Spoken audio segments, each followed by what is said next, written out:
পুঁই শাকের পাতা দিয়ে খুব মুচমুচে চপ না খেলে বিশ্বাসই হবে না। প্রথমে আমি কড়াইতে তেল নিয়ে নিয়েছি, একটা পেঁয়াজ কুচি করে রেখেছিলাম এটা দিয়ে দিলাম, পরিমাণ মতো নুন দিয়ে দিলাম, দিয়ে ভালো করে নাড়িয়ে চাড়িয়ে নেবো, একটু লাল মতো করে নেব। এরপর আমি আদা রসুন পেস্ট দিলাম, এটাও ভালো করে নাড়িয়ে চাড়িয়ে নিয়ে হলুদ গুঁড়ো দিলাম, লঙ্কার গুঁড়ো দিলাম, জিরে গুঁড়ো দিলাম, অল্প একটু জল দিয়ে দেবো যাতে মশলাটা পুড়ে না যায়। ভালো করে কষিয়ে নিলাম। একটা সেদ্ধ আলু আমি ভালো করে ভেঙে দিয়ে দিলাম, ভালো করে নাড়িয়ে চাড়িয়ে নিলাম। আমি চিংড়ি মাছগুলো ভেজে নেব, হালকা ভাজতে হবে। কাঁচা লঙ্কা কুচি দিয়ে দিলাম। আমি বানাবো পুঁই শাকের পাতা দিয়ে চপ। ধনে পাতা কুচি দিয়ে দিলাম। পুরটা আমার হয়ে গেছে, পাতাগুলো ভালো করে ধুয়ে নিয়েছি, আর পুরটা আমি প্লেটে ঢেলে নিয়েছি। এবার আমি চপটা বানিয়ে নেব।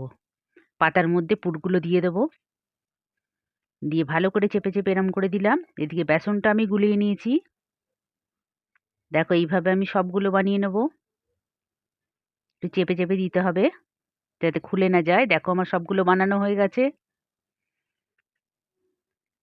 কড়াইতে আমি তেল গরম করতে দিয়েছি, এটা বেসনের মধ্যে ডুবিয়ে আমি কড়াইতে এক এক করে দিয়ে দেবো।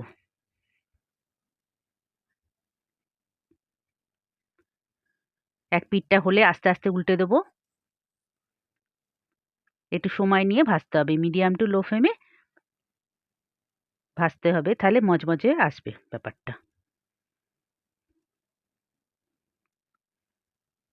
দেখো বন্ধুরা, আমি উল্টে পাল্টে ভেজে নিচ্ছি।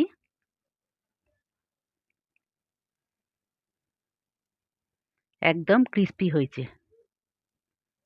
এটা চা বা শুধু মুখে ভাতের সাথে সবার সাথেই খাওয়া যায়।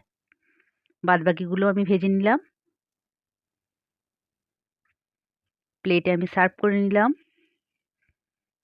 কেমন হয়েছে বন্ধুরা আমার রেসিপিটা? যদি ভালো লাগে লাইক কমেন্ট শেয়ার করো। নতুন নতুন ভিডিও পেতে আমাকে ফলো সাবস্ক্রাইব করে রেখো। ধন্যবাদ।